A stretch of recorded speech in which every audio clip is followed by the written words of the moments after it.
Universidad Iberoamericana presenta Cuarto Simposio: Innovación para el bien común y el desarrollo sostenible.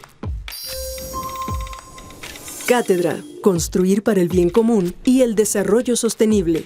Ingeniero Nicolás Mariscal Torroella.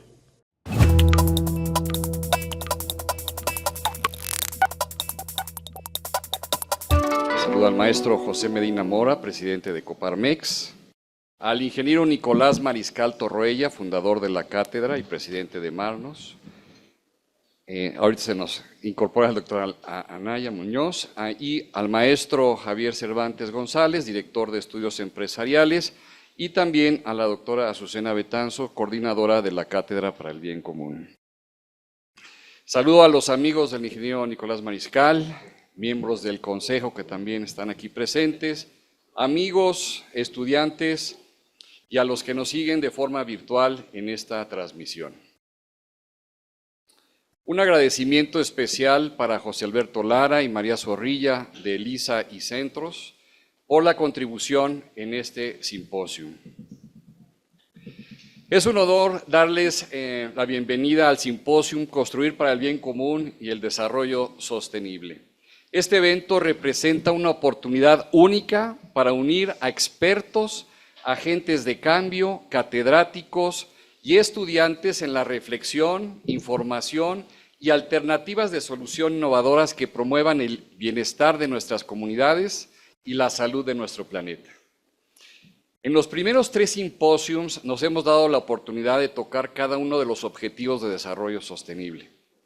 En este cuarto hemos centrado la atención en los temas más actuales y los más relevantes en la materia, como el rumbo de México, los criterios ASG, la innovación, el agua, la tierra, incluso las criptomonedas y la inteligencia artificial, entre otros. Estamos seguros que a través de la colaboración de panelistas multidisciplinarios de diferentes materias, edades, enfoques, se busca un evento de intercambio de conocimientos y esperamos que estos esfuerzos contribuyan a sentar las bases para un futuro más próspero y sostenible. Les agradecemos por su compromiso con estos ideales y les deseamos que este evento esté lleno de inspiración y logros significativos. Isaac Newton expresó la frase: los hombres construimos demasiados muros y no suficientes puentes. Esta idea señala la importancia de fomentar la conexión y la comprensión entre las personas. Esta cátedra está cimentada en la misma filosofía de vincular, de unir, compartir y motivar a las personas a construir para el bien común y el desarrollo sostenible.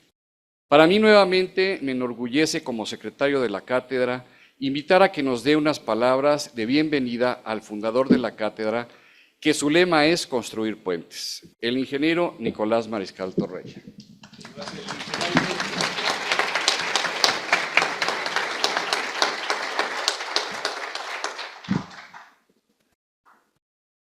Buenos días, tengan todos y todas ustedes.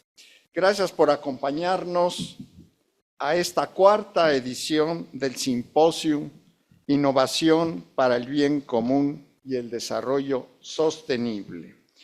Saludo de manera especial a los ponentes magistrales de esta ceremonia de inauguración, a la doctora Graciela Teruel, muchas gracias, al director de la División de Estudios Sociales y al maestro Medina Mora, presidente de Coparmex, al doctor Alejandro Anaya, que en unos momentos estará aquí con nosotros, vicerrector académico de la Ibero.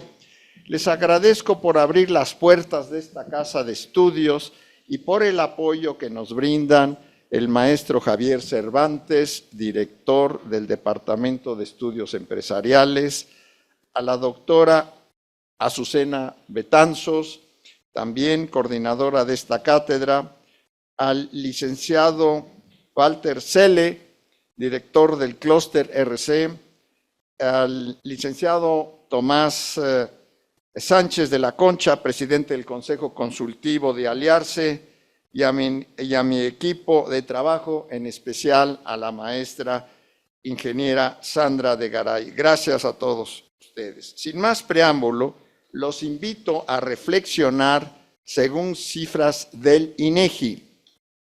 México cuenta con 126 millones de habitantes, 7.2 millones de personas hablan lenguas indígenas, 2 de cada 3 indígenas son pobres. El promedio de escolaridad de nuestra población es primero de prepa. Casi 55% de las personas trabajan en la informalidad. Aquí está mi hermano que ha estado muy involucrado en ese tema.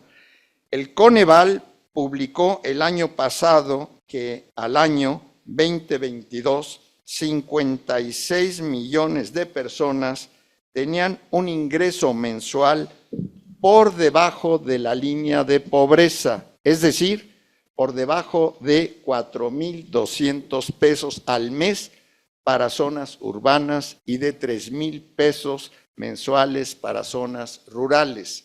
Sin embargo, los invito a ver cuánto se necesita al mes para vivir dignamente: comida, techo, vestido, medicinas y educación. Muchas personas en ocasiones tienen que escoger entre comprar comida o medicinas. Esta es la realidad de 43% de la población en México. Imagínense aquí que esa fuera la realidad de 4 de cada 10 personas en este auditorio, pues ese es nuestro país. ¿A quién no se le antoja un México libre, seguro, limpio, próspero y en paz? ¿Cómo nos enlazamos con el otro? ¿Quién es el otro? ¿Por qué hablamos de que el otro, cuando lo buscamos, es el bien común? ¿Cómo podemos avanzar al paso que se necesita y con el impacto que se requiere? ¿Cómo podemos lograr una colaboración extrema para construir este México? ¿Qué tipo de soluciones estructurales y sistémicas podemos construir para salir adelante? Educación, empleo digno, salario digno y acceso a servicios de salud, entre otros. Muchas son las necesidades de la población y muy definidos los roles del sector público y del sector privado para satisfacer dichas necesidades. El sector público tiene el mandato de proveer seguridad y Estado de Derecho, promulgar leyes y hacerlas cumplir. También ofrece servicios de infraestructura, salud y educación. El sector privado, por su parte, está llamado a ofrecer productos y servicios que agreguen valor a los clientes y consumidores. Las empresas son creadoras de soluciones que atienden las necesidades del mercado y a través de su quehacer crean valor con todas las partes con las que se relacionan. La creación de empleos dignos es un ejemplo. Importa qué hacemos y cómo lo hacemos. La pregunta es, ¿destruimos un valor para crear otro? ¿O transformamos para mejorar todo aquello con lo que nuestra empresa se relaciona? Pensar en el bien común es pensar en poner a la persona en el centro de todo lo que hacemos. Es dejar atrás la idea de que debemos maximizar ganancias a costa de lo que sea. Es pensar en el desarrollo sostenible, en modelos con innovación constante que busquen la preservancia del medio ambiente y protejan los derechos humanos a la par que se crea riqueza. Una riqueza que, dicho sea de paso, se ha de distribuir con un sentido de justicia.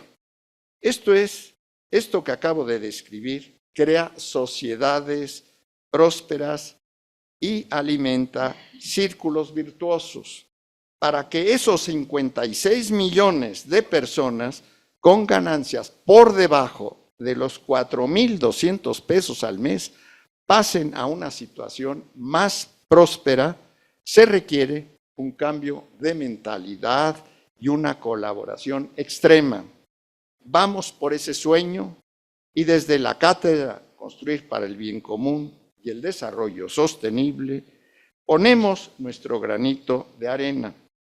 Desde su creación, en agosto del año 2020, buscamos inspirar a los jóvenes y darles herramientas para la creación y puesta en marcha de ideas con impacto positivo.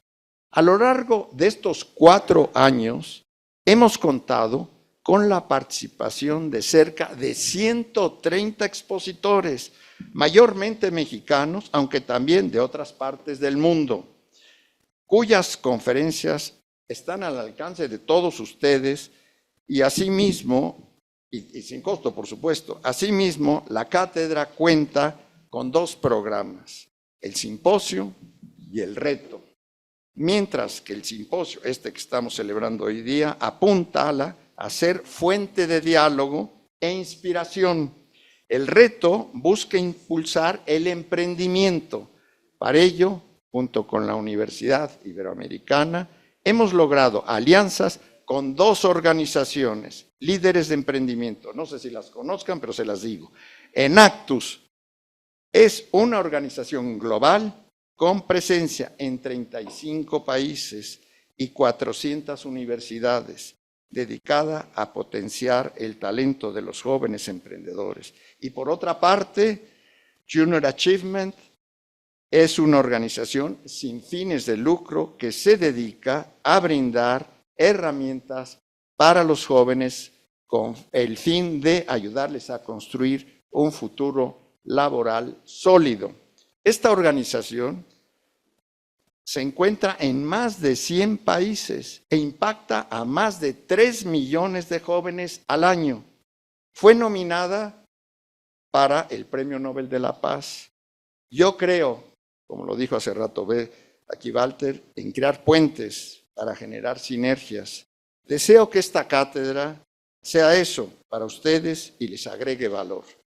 Bueno, pues abrochémonos los cinturones y comencemos nuestro programa. Muchas gracias.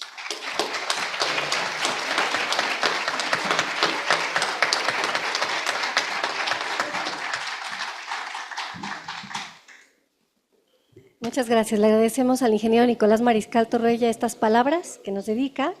Les damos la bienvenida a todos los que nos acompañan hoy, empresarios, amigos, colegas, académicos, estudiantado. Muchísimas gracias por estar en este evento. Nos llena de emoción que este ya es nuestro 4º simposio, como comentaba el ingeniero Mariscal, desde aquel agosto del 2020 que se firmó el convenio con la universidad, ya este es el 4º simposio. Y también, pues, en la segunda parte del año ya los estaremos invitando a nuestro también 4º reto de emprendimiento. Voy a leer ahora la semblanza de la doctora Graciela Teruel, directora de la División de Estudios Sociales, quien nos va a dirigir unas palabras y quien también nos va a hacer favor de presentar al maestro Medina Mora, nuestro ponente magistral. La doctora Graciela Teruel es licenciada en Economía por el ITAM y maestra y doctora en Economía por la Universidad de California, Los Ángeles.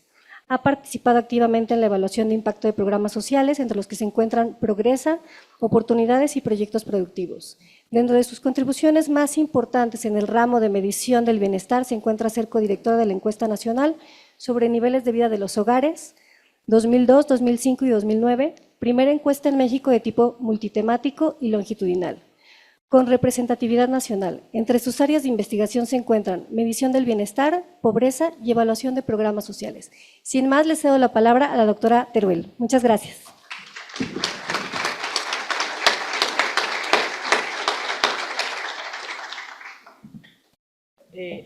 Muy buenos días a todos. Para mí es realmente un honor darles la bienvenida a su casa, la Universidad Iberoamericana. Quiero darles la bienvenida a todos los que nos acompañan de manera presencial y también a los que nos están siguiendo de forma virtual a este 4º simposio de innovación para el bien común y el desarrollo sostenible en el marco de la cátedra Construir para el Bien Común y el Desarrollo Sustentable fundada por el ingeniero Nicolás Mariscal Torruella. Bienvenidos a esta su casa, a la Ibero. La carta encíclica Laudato Si, en la que se inspira esta cátedra, nos habla sobre la generación de vínculos entre la academia, el ámbito profesional, el estudiantado, para lograr el cuidado de la casa común.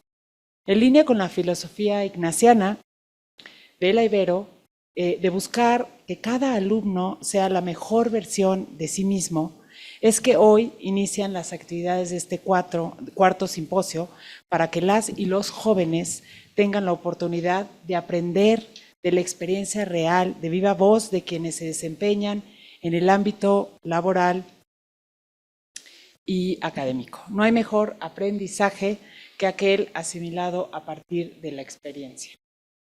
A 4 años de iniciados estos simposios, vemos la relevancia que va tomando el evento para nuestros claustros, para nuestro estudiantado y nuestra comunidad en general. Se ha trabajado sobre temas diversos, como ya se comentaba hace un momento, de gran riqueza para la formación de nuestros jóvenes, temas variados que van desde la macroeconomía, la sostenibilidad, las alternativas al problema de la escasez del agua, que hoy es uno de los grandes temas, innovación, environmental, social and governance, gobierno corporativo, el cambio climático, los límites del planeta, la economía de Francisco y un enfoque de sostenibilidad para las nuevas tecnologías. Damos la bienvenida calurosa al ingeniero Nicolás Mariscal Toroella, quien decidió fundar esta cátedra en su alma mater, la Ibero. El doctor Alejandro Anaya se disculpa porque tuvo un contratiempo, nuestro vicerrector, y no pudo estar aquí esta mañana. Al maestro Javier Cervantes, director del Departamento de Estudios Empresariales, en la cual se aloja esta cátedra, y por supuesto al maestro José Medina Mora, que hoy nos acompaña como ponente magistral. Asimismo, agradecemos de forma muy especial a todo el equipo de la Ibero y al equipo del ingeniero Mariscal, que año con año trabajan en la planeación de este evento, poniendo énfasis en la calidad del mismo, en la elección de grandes ponentes, impulsando las vinculaciones y obviamente llevando a cabo y poniendo al servicio este evento al alcance de muchos, los que están aquí y los que nos acompañan de forma virtual. La Universidad Iberoamericana tiene entre sus principales objetivos buscar la excelencia integral humana, lograr el impacto social, así como la eficiencia y la sostenibilidad.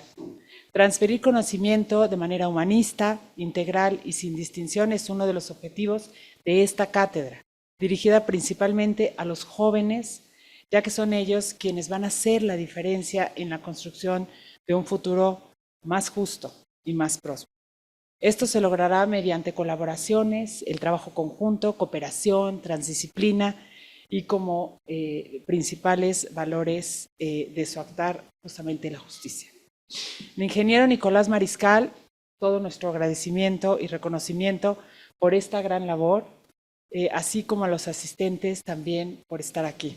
A continuación leeré una breve semblanza del maestro José Medina Mora, quien nos presentará la ponencia magistral titulada Macroeconomía Sostenible, que viene obviamente de nuestro presidente de Coparmex. Hoy regresa a su alma mater, donde estudió la licenciatura en Ingeniería Civil, cuenta con 2 maestrías de la Universidad de Stanford, Ciencias de Ingeniería con especialidad en Sistemas y Administración de Empresas con especialidad en Finanzas, así como un doctorado profesional en Dirección de Proyectos de Ingeniería por la misma universidad. Además, una maestría en Gobierno y Políticas Públicas por la Universidad Panamericana. Es fundador y presidente del Consejo de Administración de Compus Soluciones. En 2007 fue uno de los 100 empresarios más importantes de México, según la revista Expansión. En 2011, Ernst & Young lo nombró Entrepreneur of the Year en el sector de tecnologías de la información. En 2012, Endeavor de Occidente lo reconoció por su trayectoria empresarial. Es profesor invitado del IPADE. Participa en diversos consejos de empresas e instituciones de beneficencia y sociedad civil. Es consejero de Endeavor de Occidente y miembro del Consejo Consultivo de Nafinsa y Banamex. De 2014 a 2017 fue presidente de Coparmex Jalisco, vicepresidente nacional del fortalecimiento estructural de 2016 a 2019 y secretario general de la Confederación en 2020. Muchísimas gracias por estar aquí y bueno, gracias y bienvenido y te cedo la palabra.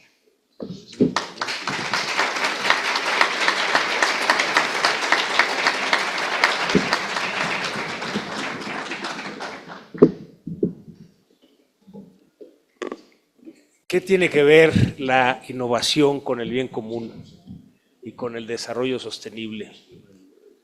Creo que desde el mismo título de la cátedra nos reta a ir mucho más allá de lo que es normalmente el desarrollo y lo que aprendemos aquí en las aulas, pero también lo que hacemos en las empresas. Lo que quiero compartir el día de hoy es una reflexión que hemos hecho en Coparmex de cómo debe ser ese modelo de desarrollo para el país. Como empresarios pensábamos que con que hubiera crecimiento económico se resolvía todo, porque cuando hay crecimiento económico quiere decir que ha habido inversión, cuando hay inversión se generan empleos y empleos bien remunerados logra que se distribuya la riqueza. Pero cuando vemos los datos duros, nos platicaba ahorita el ingeniero Mariscal, 126 millones de habitantes. Pero lo que nos llama la atención es que de esos 126, 47 millones de mexicanos viven en condición de pobreza. Y 9 de esos 47 millones viven en pobreza extrema. Quiere decir que no tienen para comer todos los días. A pesar de que sí hemos tenido crecimiento económico, entonces esa realidad nos llevó a pensar que hace falta algo en el modelo de país. Un modelo de país en donde hemos tenido crecimiento, pero lo que vemos es que hay pocas personas cada vez más ricos y muchas personas cada vez más pobres. Esto no es un desarrollo sostenible, como nos reta la cátedra. ¿Qué tenemos que hacer diferente para que ese desarrollo como país sea para todos? Entonces le pedimos a un grupo de consejeros de Coparmex que estudiara modelos exitosos de países como la economía social de mercado alemán, como el capitalismo social, la economía de libre mercado con responsabilidad social, el capitalismo consciente y muchos otros. Y la propuesta es un modelo de desarrollo inclusivo que básicamente sostiene que se requiere el desarrollo económico, es necesario, pero no es suficiente. Tiene que ir de la mano del desarrollo social, de tal manera que nadie se quede afuera, pero también de la mano del desarrollo sustentable, es decir, no utilizar más recursos de los que el planeta puede regenerar, el cuidado de la casa común. Pero también este grupo de consejeros nos dijeron que la única manera de lograr ese modelo de país es que lo construyamos entre todos, hablando de construir puentes. Eso es lo que tenemos que hacer, construir puentes con los que piensan muy diferente, porque finalmente también son mexicanos, y entre todos construir ese modelo de país. Entonces llevamos 2 años y medio presentando el modelo de desarrollo inclusivo con organismos de la sociedad civil en universidades, con los centros empresariales de Coparmex que tenemos en todo el país. Estamos presentes en 105 ciudades de la República. Presentarlo con partidos políticos, con diputados, con senadores, con instancias de gobierno federal, estatal, municipal, con grupos de ciudadanos interesados en México. Y a partir de esa exposición hemos podido ir enriqueciendo el modelo. Fue muy claro el mandato que nos dieron este grupo de consejeros de que este es solo la primera piedra y la tenemos que construir. Y me parece que el reto que plantea la cátedra de lograr ese bien común, pero al mismo tiempo un desarrollo sostenible, nos da para proponer en esta perspectiva qué es lo que sí podemos hacer.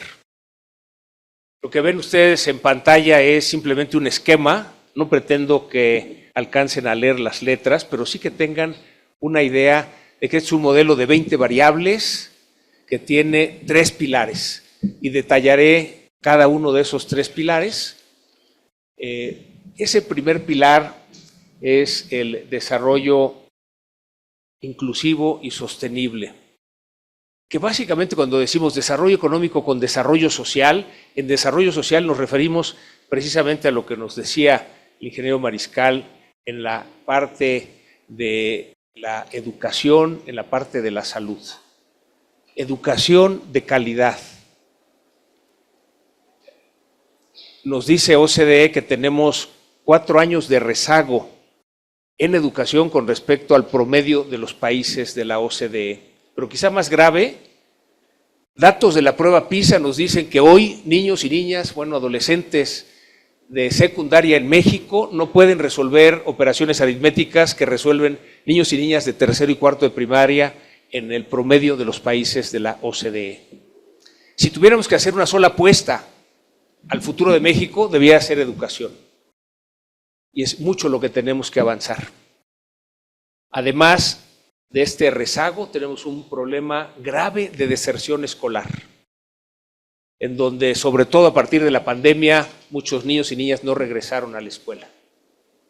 Entonces tenemos esa carga en la educación, que si queremos ese mejor México, necesitamos regresar a esa educación de calidad.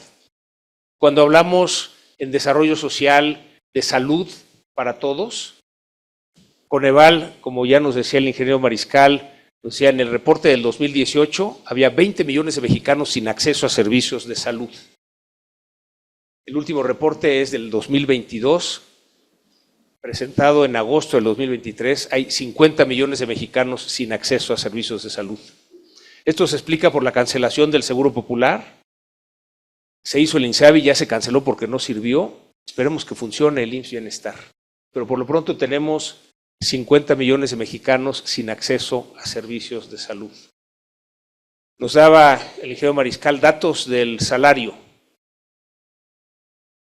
Y desde luego ha sido un tema en donde como Coparmex nos hemos comprometido a impulsar subir el salario mínimo. Y fue una primera gran coincidencia con este gobierno federal. Los gobiernos anteriores habían resistido a que se subiera el salario mínimo y un poco era porque el salario mínimo estaba ligado a muchas variables, entonces cuando subía el salario mínimo subían los precios de todo, se generaba inflación y se perdía el poder adquisitivo del salario de los trabajadores y entonces se optó por mejor estacionar el salario mínimo. A partir del 2016 se logró desindexar el salario mínimo de todas esas variables, es cuando aparece la UMA, es cuando hemos podido impulsar gradualmente el aumento al salario mínimo. En algún foro me preguntaban, ¿por qué no subir de golpe todo lo que se quedó rezagado el salario mínimo? Hay 2 variables que tenemos que cuidar en las propuestas de subir el salario mínimo. La primera es la inflación. Y hemos podido lograr subir en todo este sexenio 110% el salario mínimo sin que esto genere inflación. Por cierto, con ese 110% de aumento al salario mínimo, somos el país de la OCDE con el salario mínimo más bajo. O sea, todavía lejos de donde debemos estar como un país como es México, un país tan rico en muchos aspectos, en donde tenemos que lograr esa distribución de la riqueza. Logramos cubrir una meta que era la línea del bienestar individual, es decir, que un salario mínimo alcanzara para que una persona tuviera acceso a la canasta alimentaria y no alimentaria. Eso ya se logró en todo el país. El siguiente objetivo es llegar a la línea del bienestar familiar. Esto es algo que nos dice el INEGI, en promedio una familia son 4 personas, 2 trabajan. El que 2 salarios mínimos alcancen para que los 4 integrantes de esa familia tengan acceso a la canasta alimentaria y no alimentaria. Es algo que pensamos lograr para el 2026. Pero el otro factor que tenemos que cuidar cuando proponemos los aumentos al salario mínimo es la informalidad. 53% de la economía está en la informalidad.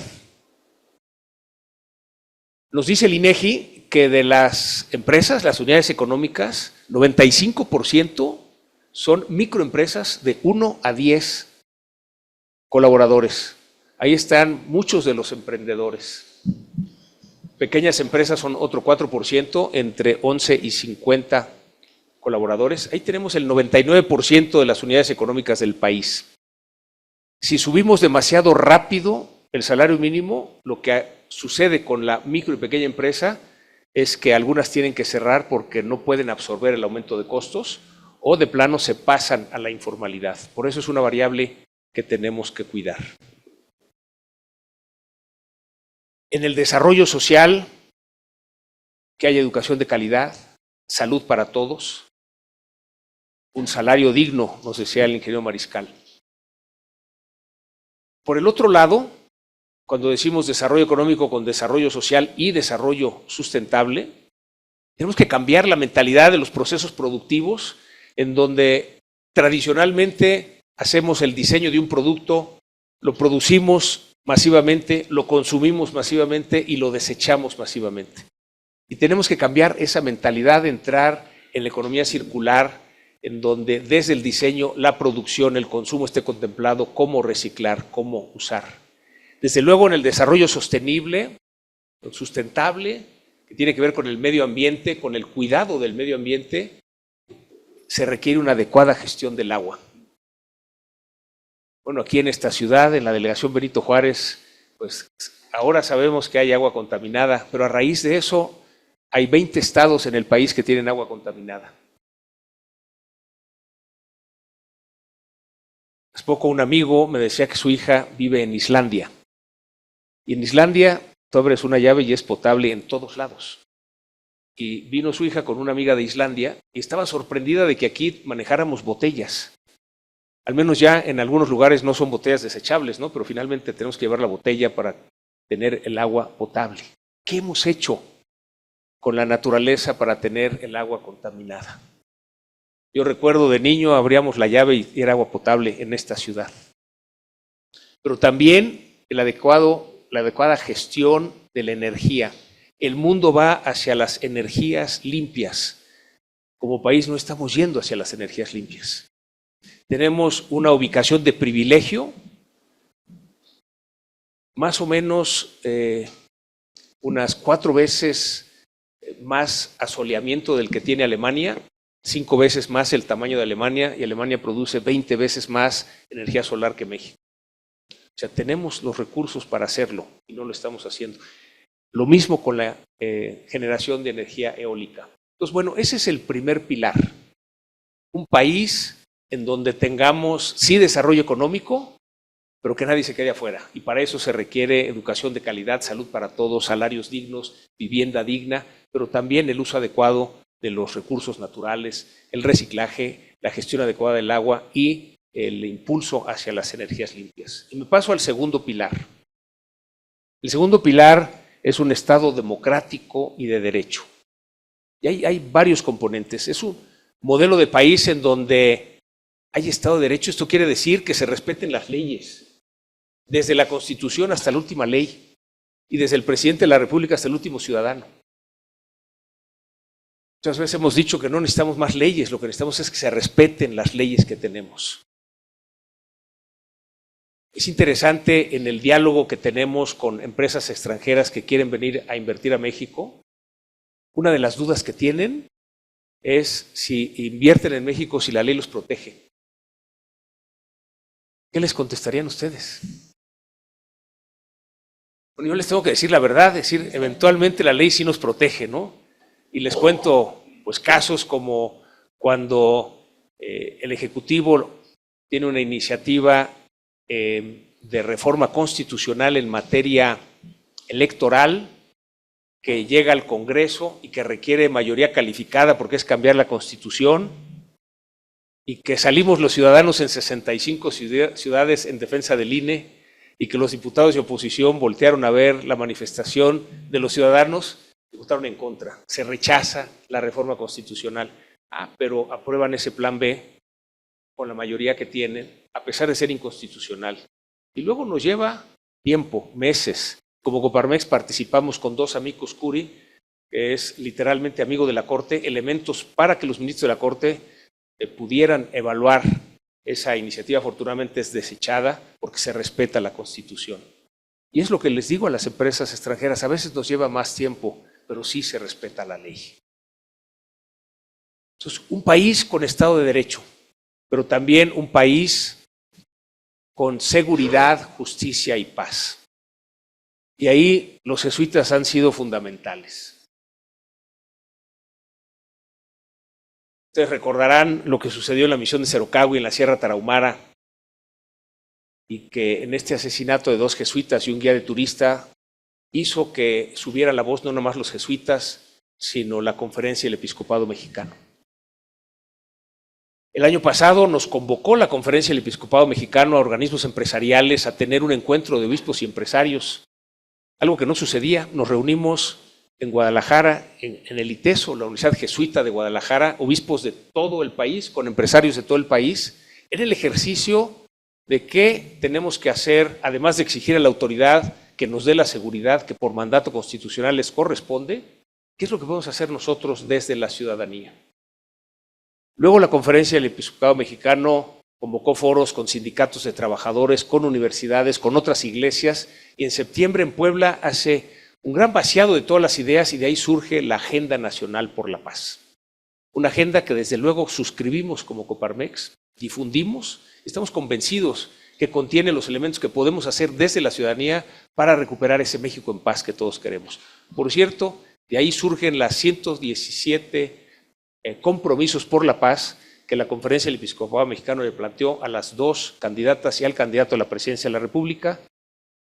Firmó Xóchitl Gálvez, firmó Jorge Álvarez Maínez y firmó con reservas la candidata Claudia Sheinbaum, argumentando que no estaba de acuerdo con el diagnóstico sobre la inseguridad en el país.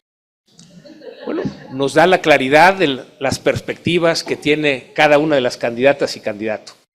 El documento de compromisos por la paz lo suscribimos, no nada más lo hizo la Conferencia Episcopal Mexicana, sino alrededor de 50 organizaciones de la sociedad civil. Entonces, este es el segundo elemento del modelo de país, en este segundo pilar, o sea, un México con seguridad, justicia y paz. Que podamos recorrer como ciudadanos cualquier parte del país sin ser víctimas de un delito, que las mercancías lleguen a su destino sin ser robadas, que no seamos víctimas de extorsión, ese México en paz que todos anhelamos. Un tercer elemento tiene que ver con un avance de la democracia, que haya democracia en el país. Hace un poco más de 3 décadas en este país decidimos que queríamos democracia. Fue cuando se ciudadanizó el IFE, Instituto Federal Electoral, hoy INE, y hemos recorrido en estas poco más de 3 décadas de un país en donde un solo partido político ganaba todas las elecciones, a un país en donde a veces ni con las mejores encuestas sabemos quién va a ganar o por qué diferencia va a ganar. Un país con democracia en donde haya división de poderes, en donde no se dé que un poder le dé instrucción al otro, que aprueben una ley sin cambiar una coma, sino que hagan su tarea y que discutan. A veces es frustrante cuando, por ejemplo, se proyectó la iniciativa de reforma energética, nos invitaron a paneles, digamos, a un parlamento abierto y durante 6 semanas expertos de universidades, de empresas, de organismos empresariales, de sindicatos de trabajadores, hablamos de distintas perspectivas que tenía que tener esa reforma energética, en donde el planteamiento que hacían era 3 oradores hablando a favor de la reforma energética y 3 oradores hablando en contra de la reforma energética. Y lo que planteamos fue, ¿por qué no mejor hablamos a favor de lo que necesita México? A pesar de las propuestas, la instrucción del Ejecutivo fue que se apruebe sin cambiar una coma. Necesitamos una democracia en donde haya un auténtico equilibrio de poderes. Necesitamos una variable fundamental para que haya democracia en el país, es la participación ciudadana. Y no me refiero nada más a ir a votar el 2 de junio, que por cierto, por favor, agéndenlo y vayan a votar por aquel candidato o candidata que quieran, pero son 20,000 puestos de elección popular. Ejerzan su derecho. Me refiero a una participación ciudadana mucho más amplia. Y si me permite el ingeniero Mariscal, podríamos hacer un censo de cómo andamos aquí Yo les pediría si pueden levantar su mano aquellos de ustedes que participan al menos en un organismo de la sociedad civil. Aquellos que participan al menos en 2, al menos en 3, al menos en 4, al menos en 5. 5. ¿Cuántos? 5. 5. Felicidades. Claro, claro, un aplauso. En las democracias avanzadas, los ciudadanos participan entre 5 y 7 organizaciones de la sociedad civil. ¿Saben cuál es el promedio en México? Menos de 1.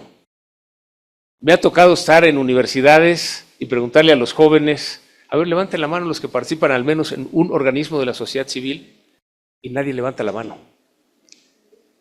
Si queremos ese mejor México, tenemos que participar. Y luego me preguntan, bueno, ¿en qué podemos participar? Bueno, aquí jóvenes en la sociedad de alumnos, pero también pueden participar en la agrupación de colonos donde viven, pueden participar como voluntarios o en los consejos de instituciones de beneficencia, que literalmente hay miles, pueden participar en grupos en sus parroquias, pueden participar en organismos de la sociedad civil especializados en educación, en la lucha contra la corrupción, en la seguridad. También hay miles de organismos, o sea, posibilidades de participación hay, pero sí se requiere dar ese paso. Si lo damos como país y participamos mucho más, la participación el día de la elección será una consecuencia. Por lo pronto nos hemos fijado una meta: si queremos que avance la democracia, tenemos que participar un 70% de los ciudadanos. En nuestro país es voluntario votar, hay países que es obligatorio, Aquí es un derecho ciudadano y la invitación es ejerzamos el derecho. Y no se trata de que votemos hasta que haya un candidato perfecto. Estuve ayer en Culiacán dialogando con jóvenes, que es el sector de grupo de edad más abstencionista, jóvenes de 19 a 39 años. Es interesante que a los 18 sí les interesa sacar su INE, Claro que es para que los dejen entrar al antro. Estrenan su INE a los 18 y luego dejan de participar. De los 19 a los 39 es el segmento de población que menos participa. Ayer, con ese grupo de jóvenes que dialogaba, les preguntaba, bueno, les decía, ustedes son del segmento que no vota, pero díganme por qué no votan. Y bueno, las respuestas que me dijeron, me dicen, no nos convence ningún candidato, no hay una conciencia de un mejor país, todos los partidos son lo mismo, las marcas de los partidos están devaluadas, es muy alto el costo del voto, ¿qué diferencia va a ser mi voto? ¿O qué beneficio me trae para mí votar? Es que hay un hartazgo, hay una decepción, y así puedo seguir. Y sí, digamos, no somos un país perfecto, estamos construyendo el puente de la democracia, usando, me parece, esta analogía extraordinaria del ingeniero Mariscal. Eso es lo que tenemos que construir en México. Vivimos una polarización en donde lo que tenemos que hacer es respetar lo que el otro piensa y construir esos puentes de comunicación. Entonces ya hablamos en este segundo pilar de un país con Estado de Derecho, de un país con seguridad, justicia y paz, de un país con democracia, pero también un país con ética e integridad. Ahí lo que pedimos es un triple compromiso a cada persona, a cada empresa, a cada organización, cada universidad, cada institución, no participar en actos de corrupción, no permitir que haya corrupción y denunciarla cuando la vemos. Los países que han logrado pasar de estar entre los que hay más corrupción a estar en los que hay menos corrupción, les ha llevado décadas. Esto no es una tarea sencilla. No basta con un decreto, no basta con una campaña publicitaria o un plan anual, ni siquiera sexenal. Son décadas. Si queremos realmente tener ese mejor México, un México libre de corrupción, tenemos que ser estrictos en la disciplina de implementar ese modelo. Y el compromiso personal que nos lleve a cambiar, y el argumento es que los demás lo hacen, no es válido. ¿Cómo empezamos con la corrupción? Bueno, pues aquí en la universidad, a lo mejor copiando, yo no estudié, pero le copio al que sí estudió, que al rato se convierte en comprar el examen. ¿Cómo se va dando la corrupción? Pues metiéndonos en la fila, ¿no? Pues voy viendo a ver si hay alguien conocido y me hago pato y me meto a la fila, ¿no? Sin respetar los que llevan tiempo en la fila. Por cierto, vi un video en Japón, están haciendo una fila cuando llega una mujer embarazada y el que está al frente de la fila le deja su lugar. Pero dejarle su lugar no es nada más pase enfrente de mí, sino que toma mi lugar y yo me voy atrás de la fila. ¿Qué es lo que hace el segundo de la fila? Se solidariza y se va atrás del primero y así el tercero, el cuarto y todos los de la fila. Cada uno se dio su lugar. Japón es un país de alto capital de confianza. Eso es lo que tenemos que construir en nuestro México.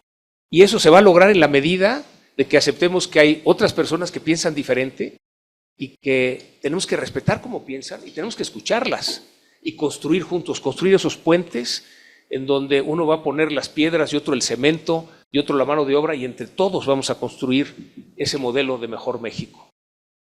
Pero también tiene que ser un país en donde se respeten las libertades, así como la libertad de expresión, la libertad de emprender, que cualquier persona pueda emprender un negocio con el producto que quiera, el servicio que quiera, en el lugar que quiera y el modelo de negocio que quiera, siempre y cuando respete la ley y no sea el gobierno el que diga aquí sí puedes y acá no, como le sucedió a Constellation Brands en Mexicali después de invertir $900 millones en una planta de cerveza.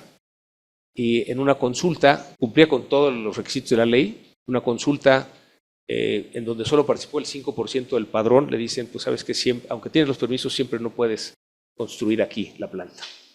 Tenemos que lograr esa libertad de emprender, pero también la libertad de educar y la libertad de elegir. Tenemos que lograr que sea un país en que se respeten los derechos humanos. El poner a la persona al centro, ese valor que nos lleva a tomar las mejores decisiones. En las universidades debe ser el alumno al centro, en las empresas el colaborador al centro, para los gobiernos el ciudadano al centro. Y esa responsabilidad social orientada a la persona, que es el gran legado de don Lorenzo Serviche, y que promovemos desde Coparmex y USEM, reconociendo a los jóvenes emprendedores que no nada más son exitosos en su negocio de emprender, sino que lo siguen con esta filosofía. Y bueno, aquí está presente José Ignacio Mariscal, gran promotor de este reconocimiento, en donde se queda ese legado y se va de alguna manera multiplicando. Bueno, ese es el segundo pilar y paso rápidamente al tercer pilar del modelo de desarrollo inclusivo. Y ese tercer pilar es una concepción de la empresa un poco diferente, a lo mejor al que se ve o al que se cree que existe. Es una concepción de la empresa en donde estamos convencidos de que las empresas no son nada más de los accionistas. Las empresas son de los colaboradores porque sin colaboradores no hay empresa. Las empresas son de los clientes porque sin clientes no hay empresa. Las empresas son de los proveedores. Las empresas son del gobierno por los impuestos que pagamos. Las empresas son de la comunidad y claro, también son de los accionistas, pero en esa parte. Y lo que planteamos en el modelo de desarrollo inclusivo es una visión de la empresa diferente. Tenemos que romper un paradigma en donde hemos tenido, no nada más en nuestro país, pero muy común en Latinoamérica, empresas pobres y empresarios ricos. Y tenemos que lograr tener empresas ricas, es decir, que reinviertan las utilidades que generan y que tengamos empresarios dignos, es decir, que puedan vivir con lo que la empresa les puede pagar, pero atendiendo a todos los grupos de interés. Desde luego, en esta concepción, en este tercer pilar, la empresa es fundamental, el emprendimiento y la innovación, y que es algo que las universidades tienen que fomentar. México necesita emprendedores. Y México necesita apostarle a la innovación. Es como lograremos realmente la ventaja competitiva. Y eso empieza desde luego en las aulas, pero también a raíz de que el gobierno cierra los apoyos del INADEM hacia los emprendedores. Como Coparmex tomamos esa responsabilidad y le decimos a los emprendedores, acérquense a Coparmex, tenemos programas de apoyo a los emprendedores, hacemos una Feria Internacional de Innovación y Emprendimiento en septiembre, será aquí en Expo Santa Fe, cerca de donde están ustedes, en donde hay conferencias, hay networking, juntamos a las micro y pequeñas empresas y emprendedores con medianas y grandes empresas para que se conecten y se conviertan en proveedores de esas medianas y grandes empresas. En fin, una gran cantidad de servicios para lograr que se dé el emprendimiento en México. Hay en México talento. Lo que tenemos que lograr es que haya esas oportunidades. Y una reflexión final sobre este tercer pilar es lo que nos toca hacer a las empresas, lo que nos toca hacer a las organizaciones, a las instituciones, a las universidades, y es ver a la empresa, a la organización, a la institución como un vehículo del cambio. Les platico un poco la historia de dónde sale el concepto. Hace 5 años, a raíz de que invitaron al Papa Francisco a Davos, allá donde el Ingeniero Mariscal asiste cada año, y que el Papa Francisco no fue, digo, nunca, siempre invitan a los papas como jefes de Estado, nunca van, pero este Papa contestó: felicidades por el desarrollo económico, ¿qué van a hacer con el desarrollo social? Y con esa pregunta nos invitan a Roma, a un evento organizado entre Davos y el Vaticano, a empresarios a decirles, a ver, ¿qué podemos hacer con el desarrollo social? Y bueno, nos sentamos los empresarios, decíamos, pues, eso le toca al gobierno, ¿no? Pero profundizando en la pregunta dijimos, ¿qué es lo que podemos hacer nosotros en el ámbito de la empresa? Y surge el concepto de la empresa como vehículo del cambio. Y es que a veces cuando vemos estos grandes desafíos que tenemos como país, pensamos que no podemos hacer nada. Cuando hablamos de que el salario mínimo pues está muy bajo, por cierto es 7,500 el salario mínimo ahorita, 9,100 es la línea del bienestar familiar, y entonces lo que le decimos a las empresas, oye, si puedes, paga al menos la línea del bienestar familiar. Pero una empresa en Chihuahua, viviendera, nos dice que hace el ejercicio de cuánto les tiene que pagar a sus trabajadores para que además de alcanzar la línea del bienestar familiar puedan pagar un crédito hipotecario de las casas que ellos construyen, y llegan a un tercer nivel, el salario digno, 12,000 pesos. Pero el enfoque que le dan es interesante. Y me regreso nada más tantito. En noviembre del año pasado nos volvieron a invitar a Roma para decirnos, oigan, después de 5 años, ¿qué han hecho? Los testimonios extraordinarios, uno de ellos de Luis Enrique Terrazas, precisamente sobre el salario digno. Y él lo que dice es, cuando combinas el respeto a la dignidad de la persona, entonces pregunta en las obras, oye, ¿dónde toman agua los albañiles? Pues ahí de la llave o de la manguera. Oye, pero esa no es potable. Pero ya están acostumbrados. Hay que ponerles agua potable en las obras. Oye, ¿dónde comen? Pues ahí en el piso, alrededor del fuego. A ver, mesas y sillas. Tratar dignamente a la persona. Dice que lo que empezó a pasar es que de otras obras empiezan a llegar albañiles y dicen, pues aquí sí me tratan bien. Y no nada más eso, sino que les pagan más. Él sabía que el reto era que al subir sus costos no podía subir los precios de sus casas y entonces tenía que lograr una mayor productividad. Pero su testimonio es contundente porque dice, la respuesta de los albañiles y los trabajadores de la construcción fue responder en aumento de productividad, ese mejor trato y ese mejor salario. Y entonces dice, ahora ganamos más. Qué curioso paradigma. La propuesta que hacemos en el modelo de desarrollo inclusivo a cada empresa es voltea a ver al que gana menos en tu empresa. ¿Quién es el que gana menos? Y les confieso que cuando hicimos ese análisis en Soluciones, encontramos que los que ganaban menos era el personal de limpieza. Lo teníamos subcontratado con el equivalente de lo que ahora nos costaba, el equivalente a lo que hoy son 2 salarios mínimos, pero al bolsillo de las señoras de la limpieza, de los trabajadores de la limpieza, les llegaba un salario mínimo.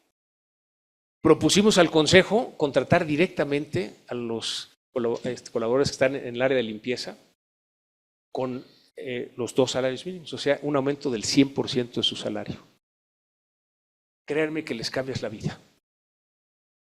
Y bueno, pues la persona que los acompañó al cajero, porque estando ya en la nómina, depósito directo, para enseñarles dónde tenían que picar para sacar el efectivo, se dio cuenta que no es que no supieran dónde picarle, sino que no sabían leer. Teníamos analfabetismo. Entonces, claro que propuso un curso de alfabetización y una vez que se completó, dijo, ¿qué sigue? educación primaria, con la plataforma del INEA, el Instituto de Educación para Adultos, con colaboradores de la empresa como instructores voluntarios. Bueno, el día que todos terminaron la primaria, porque ahí incluimos ya no nada más al personal de limpieza, sino a recepcionistas, auxiliares, choferes, almacenistas. Cuando todos acabaron la primaria, en el edificio corporativo que tenemos en Guadalajara son 8 niveles el lobby, entonces nos avisaron, salimos todos a los pasillos y ellos los llevaron al lobby y les rendimos un fuerte aplauso. Un momento mágico. Estas personas jamás pensaron terminar su educación primaria, menos ser reconocidos por ello. El resultado ha sido que ya todos terminaron la secundaria, están estudiando la preparatoria, hay 2 estudiando ya la licenciatura. Porque en la parte educativa, lo que nos dice Coneval es que los trabajadores de nuestras empresas que dejaron la educación formal para incorporarse a la vida laboral, les va a llevar 3 generaciones volver a tener educación formal. Es decir, que ni ellos ni sus hijos van a ser sus nietos. Si seguimos pensando que eso le toca al gobierno, pues sí, pasarán 3 generaciones. Pero si las empresas, las instituciones, las organizaciones tomamos el compromiso de hacerlo nada más con nuestros colaboradores, con nuestros trabajadores, lo resolvemos en una generación. Recordando que la educación es esa apuesta de largo plazo para el país y sí está en nuestras manos el poderla resolver. Pero lo mismo, así como vimos, podemos resolver la parte de la pobreza financiera ofreciendo ese salario digno. Bueno, un banco muy grande con una B y luego otra B y luego otra B, hizo un análisis interesante. ¿Cuánto le costaba de su costo total de nómina que los que ganaban abajo de ese tercer nivel los subieran a ese tercer nivel? Y encontraron que la diferencia se pierde en el redondeo y entonces automáticamente subieron a los que ganaban abajo de ese tercer nivel. Y esa es la invitación que hacemos a las empresas y a las organizaciones. No se trata de un aumento parejo a todos, voltear a ver a los que menos ganan. Ahí es donde tenemos que hacer la diferencia. Por eso nos hemos enfocado en subir el salario mínimo y con eso lograr esa prosperidad para todos. Pero también podemos contribuir en la salud y ahí nos rompimos la cabeza. ¿Cómo podemos lograr, como empresa, como organización, ayudar en esta pobreza de salud con las cifras que comentamos hace rato? Pues resulta que esta idea nos la proporcionó en una de las ponencias sobre el modelo de desarrollo inclusivo el doctor Francisco Moreno. Paco Moreno se hizo muy famoso en la pandemia, extraordinario ser humano, excelente doctor, y nos dijo es que hay 3 enfermedades que han rebasado el sistema de salud en México y todos conocemos. ¿Cuáles son? La obesidad, ¿cuál otra? Diabetes, hipertensión, exactamente. Y además, y el cáncer es un derivado, pero esas 3 son escalerita. Si logramos que haya menos obesidad, habrá menos hipertensión. Si logramos que haya menos hipertensión, habrá menos diabetes. Y claro, si logramos que haya menos diabetes, habrá menos problemas renales y menos cáncer. Y nos dice Paco Moreno, son 3 mediciones muy sencillas. Es el peso, la presión y el azúcar en la sangre. Entonces, la propuesta que hacemos a las empresas y organizaciones es tomarle a todos los colaboradores esas 3 mediciones y ponerles una meta de salud. Y el que la cumpla, darles un bono de salud. Lo que nos han reportado las empresas que lo han implementado es que ha bajado el ausentismo y ha subido la productividad. Entonces, cuando vemos estos grandes desafíos que hay en el país y vemos lo que podemos hacer cada empresa, cada organización, cada institución, estamos convencidos en Coparmex que sí lo podemos resolver, sí podemos lograr ese mejor México. Para concluir, les comento que este modelo de desarrollo inclusivo, hace más o menos año y medio nos buscó el organismo empresarial de Perú, la Sociedad Nacional de Industrias, cuando vieron que iba a ganar Pedro Castillo. Dice, ¿cómo se dialoga con un gobierno de izquierda? La receta la dio el ingeniero Mariscal, construir puentes, buscar los temas comunes, escuchar y construir de las coincidencias. Pero también les platicamos del modelo de desarrollo inclusivo. Entonces nos pidieron que viéramos este modelo de desarrollo inclusivo no como un modelo de país para México, sino para Latinoamérica. Y después se sumó la ANDI de Colombia, la CPC de Chile y la CC de Costa Rica, y seguimos trabajando en intercambiar mejores prácticas. Pero ya que hablaban de que los otros 3 simposios han abordado los objetivos de desarrollo sostenible, en enero de este año me invitaron a la ONU al Economic and Social Council en el foro del objetivo número 1, la disminución de la pobreza, porque después de mucha discusión llegaron a la conclusión de que la mejor política para disminución de pobreza es la generación de empleo, y el sector empresarial no participaba en la discusión. Entonces invitan a la Organización Internacional de Empleadores a participar. Su presidente, Roberto Suárez, de España, me pide que vaya yo en representación de la Organización Internacional de Empleadores a presentar el modelo de desarrollo inclusivo. Fue muy interesante el ver cómo pues ya no es nada más algo que pueda aplicarse en México o Latinoamérica, sino en muchos otros países. Fue realmente muy revelador. En estos 2 años y medio, al estar compartiendo esta metodología, les cuento nada más 3 anécdotas, hay muchas. Una primera anécdota, cuando me tocó presentárselo a los diputados y diputadas de Morena. Habíamos acordado 2 horas de diálogo, llevábamos 3 horas y iban a cerrar el auditorio y seguíamos dialogando. Una diputada en silla de ruedas nos dijo, oye, se oye muy bonito cuando hablan del respeto a la dignidad de la persona, pero ustedes en sus empresas nos cierran la puerta a las personas con discapacidad. En el mejor de los casos nos dan un puesto de baja responsabilidad, no nos valoran como persona. Dice, a propósito, tengo que salir corriendo a mi junta de comisión y ahí se fue en su silla de ruedas. Es una realidad, un cambio que tenemos que hacer en las empresas y en las instituciones. Estaba también María Rosete, líder de los vendedores ambulantes de Tepito.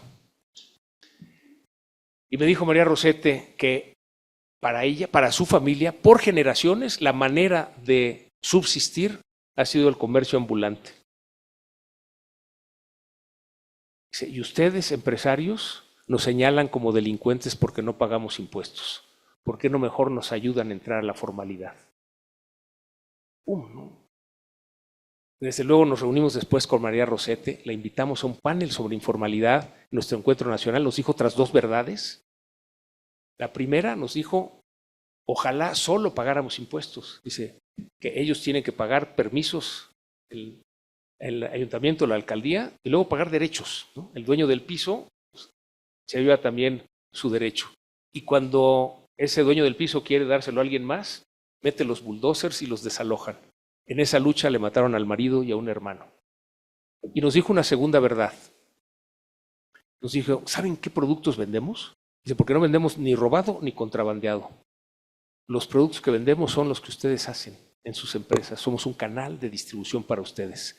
Y es donde vemos cómo la formalidad y la informalidad están íntimamente ligadas. A partir de ahí hicimos un comité de estudio de la informalidad y hemos encontrado, por ejemplo, que hay informalidad positiva. Cuando una ama de casa hace pasteles en su cocina para complementar su ingreso familiar, es algo que ayuda. En fin, mucho que se pudiera hablar de la informalidad. Pero quisiera comentarles que en mayo del año pasado fuimos a la Sierra Tarahumara con la idea de qué tenemos que hacer para integrar a nuestros hermanos rarámuris. Son también mexicanos. Entonces nos metimos a la sierra. Llegamos a una comunidad que les lleva mucho tiempo ir por el agua.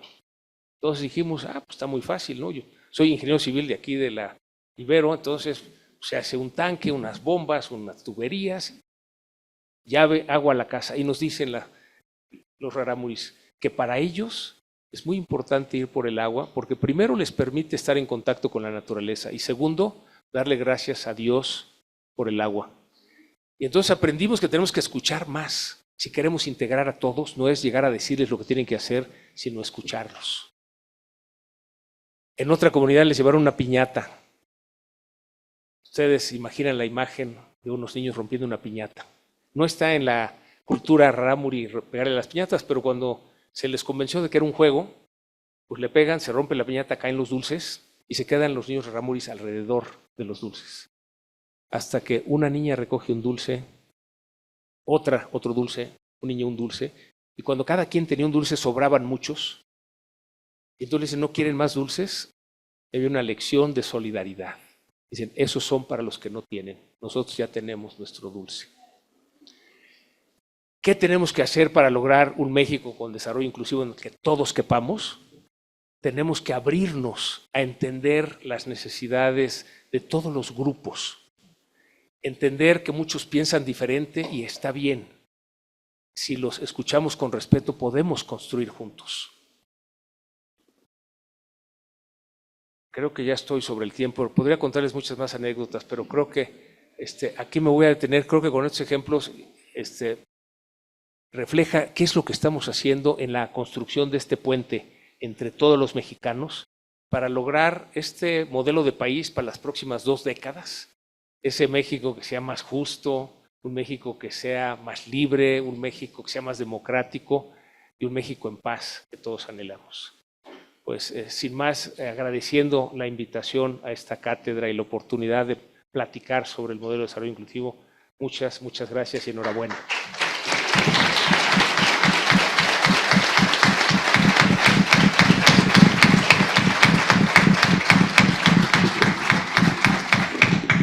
Muchas gracias. Vamos a abrir a preguntas por tiempo, si tenemos 2 o 3 preguntas, y si pueden alzar su mano para identificarlos.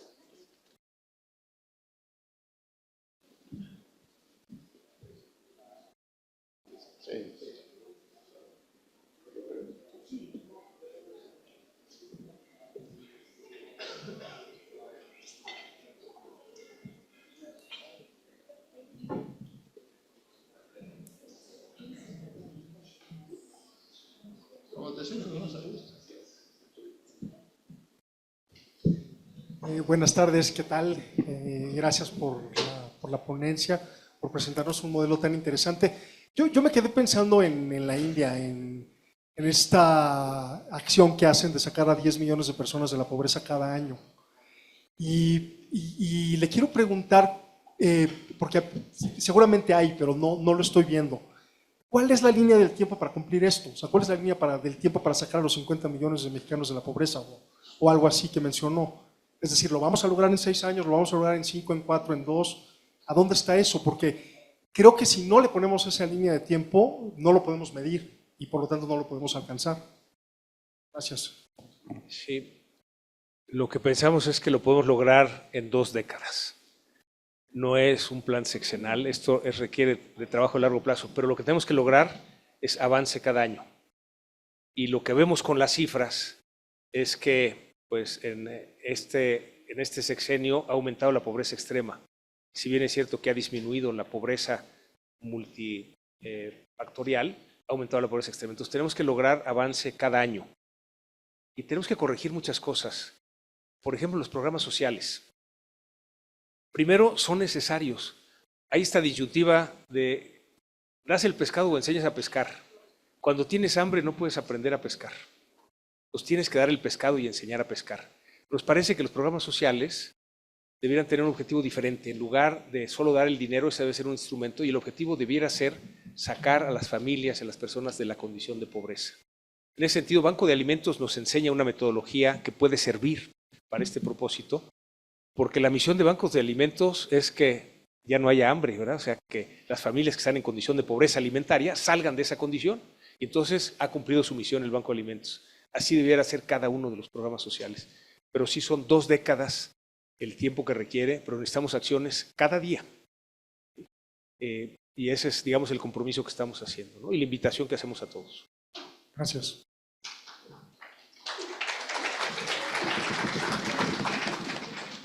¿Alguien más? Allá atrás, ¿sí? ¿Pueden ayudar a pasar?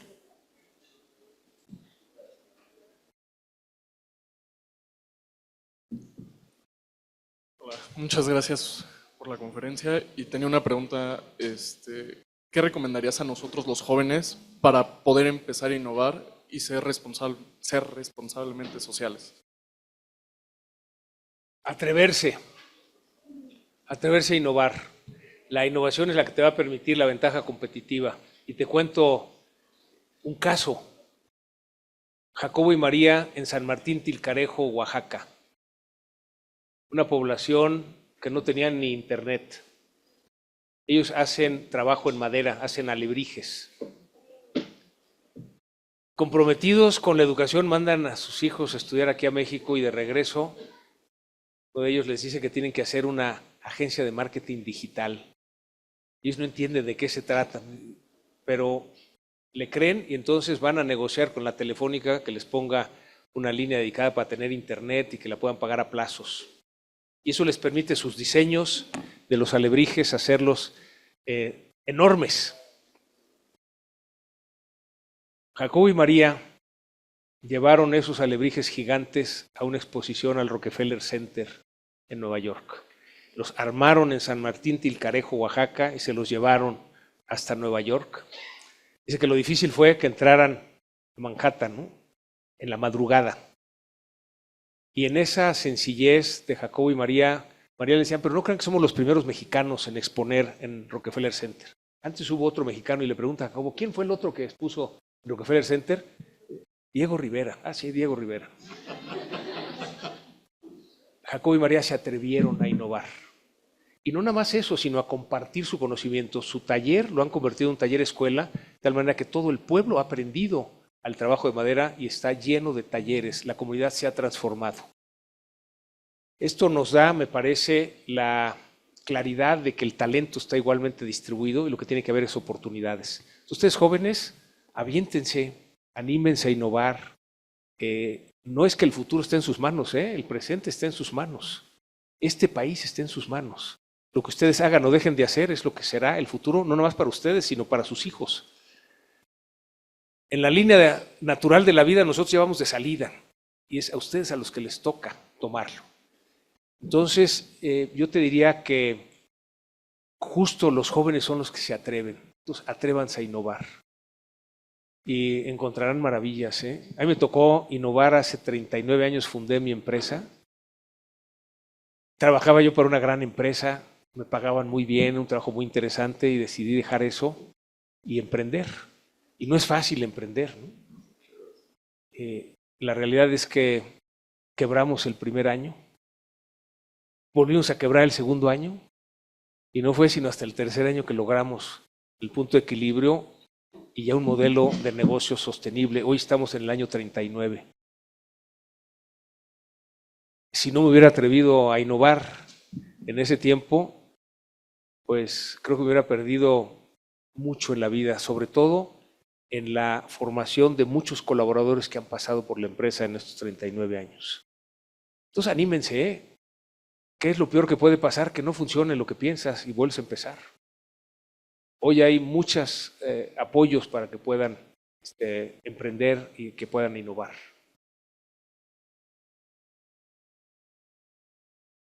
Creo que voy yo. Discúlpenme. Maestro Medina Mora, felicidades por esa exposición tan maravillosa que nos ha dado. No obstante, tengo que hablar de una realidad muy triste y muy oculta.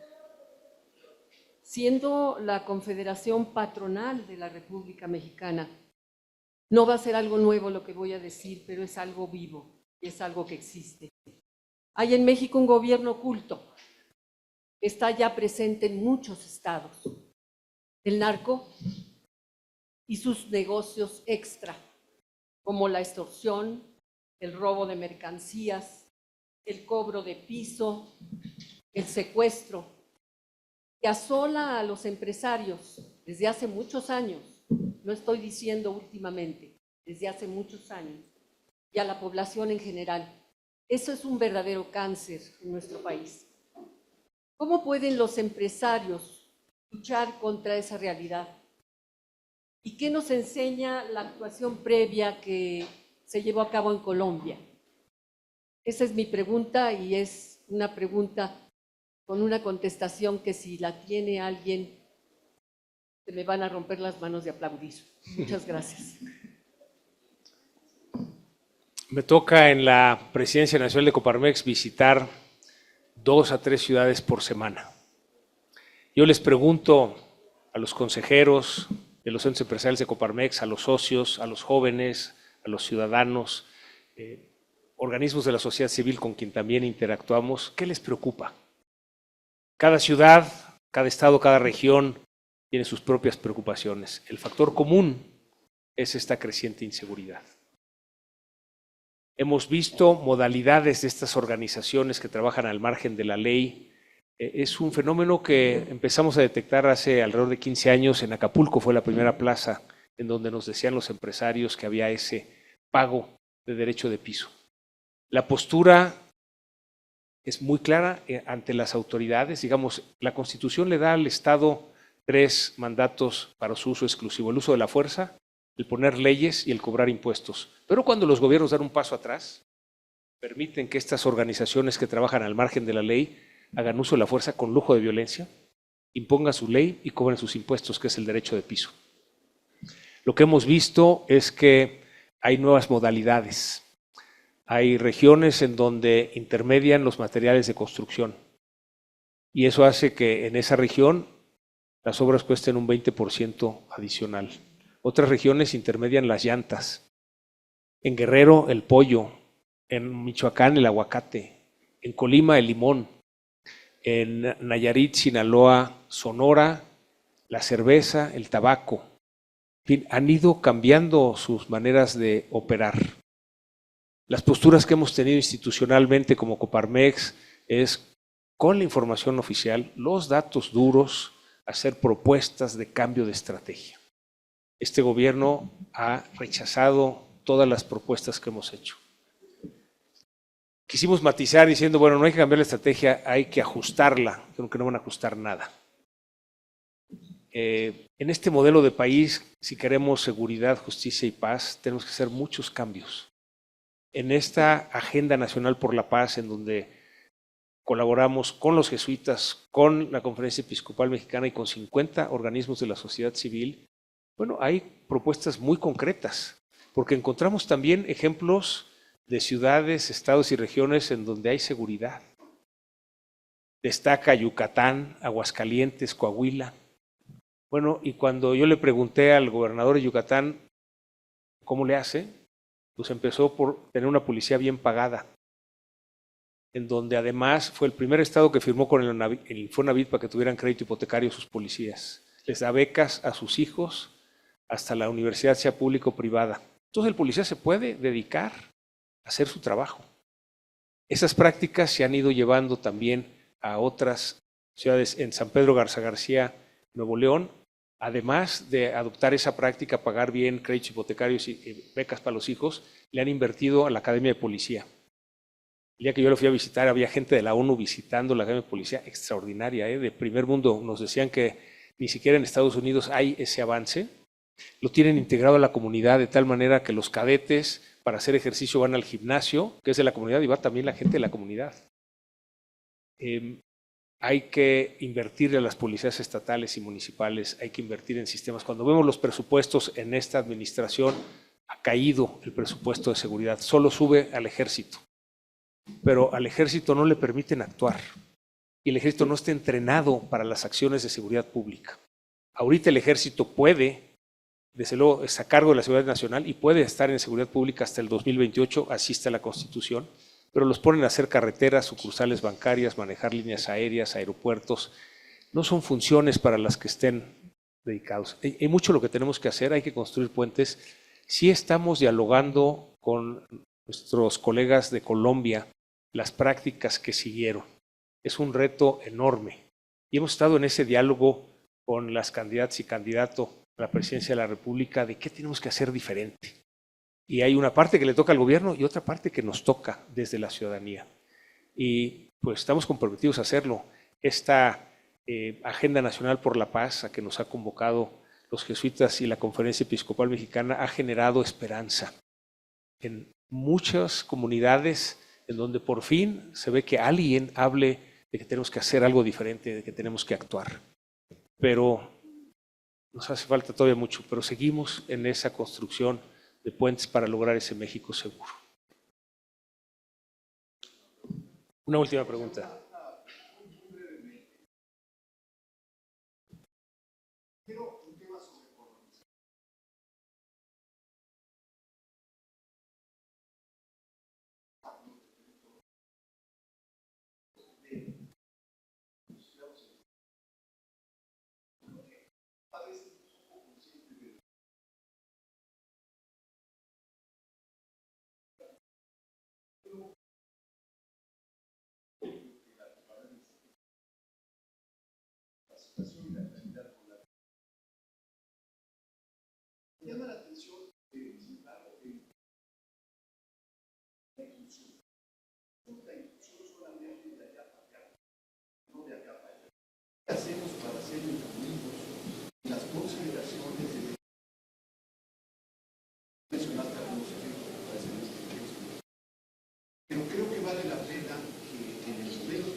Mientras sigamos considerando que la prueba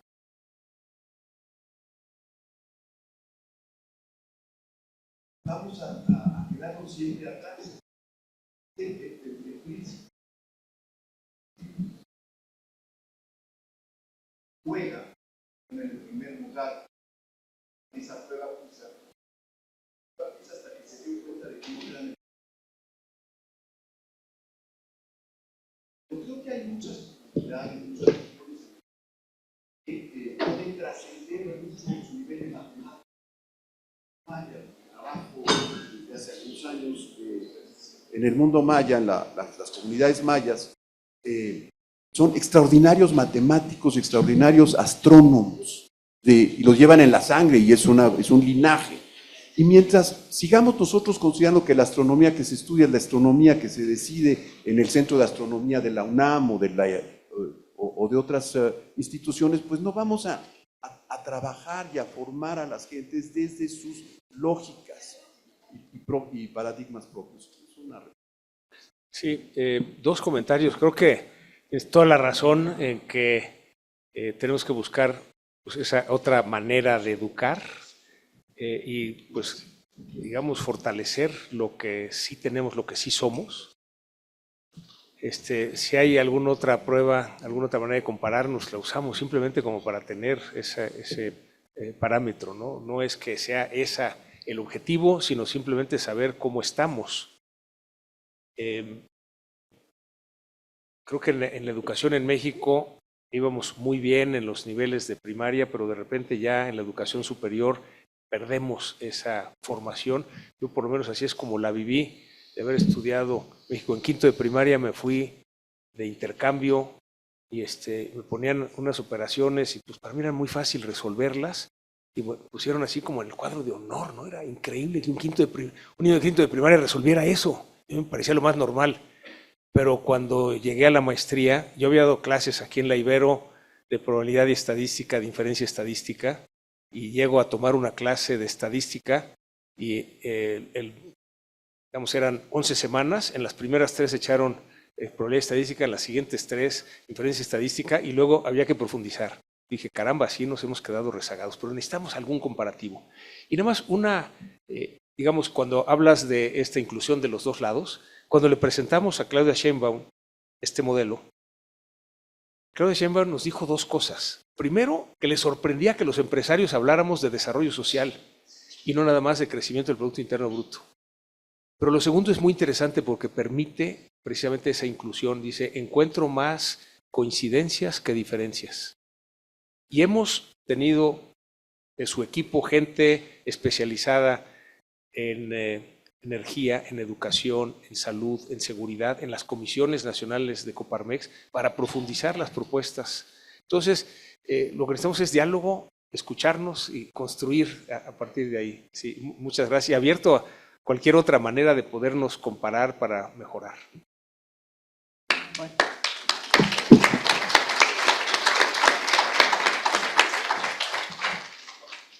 Yo antes que nada quiero felicitarte, Nicolás, hermano mío, y todos los que están aquí presentes. Pero hay algo que falta, que es esencial, es el sí a la vida y el sí a la familia.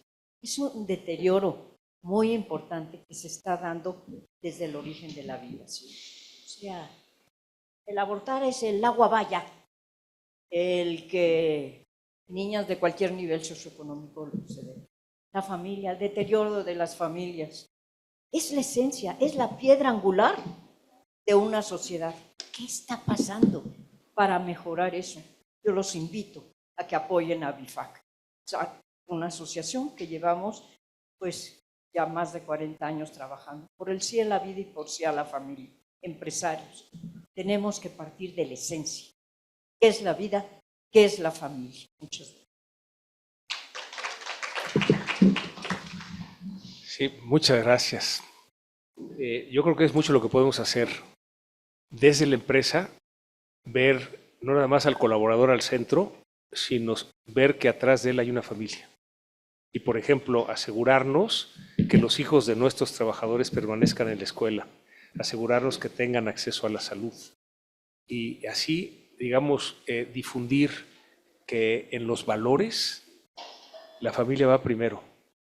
Es algo que pues verbalizamos mucho en Coparmex.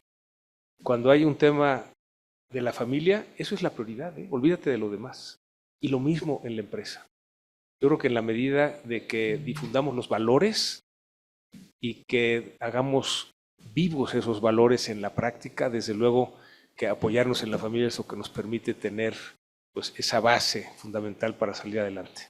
Muchas gracias. Bueno, pues agradecemos y te damos un reconocimiento por tu excelente exposición al maestro José Medina Mora. Por favor, pasamos aquí adelante para la fotografía. Por favor. Y un reconocimiento. Muchísimas gracias.